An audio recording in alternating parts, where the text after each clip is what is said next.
Hi, in front of me is VIVO T2 Pro, and today I would like to show you how you can add photos to text message.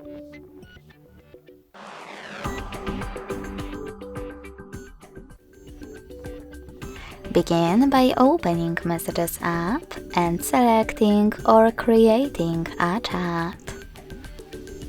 Following that, tap on this icon with a camera and the photo at the bottom left corner, and tap on your photos that you wish to add.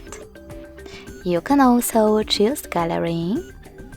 Tap on the chosen ones over here and tap on Add at the top right corner.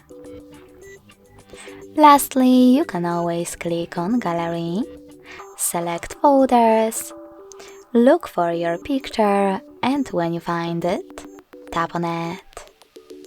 Thanks so much for watching. If you enjoyed this video, don't forget to leave a like, comment and subscribe. Bye!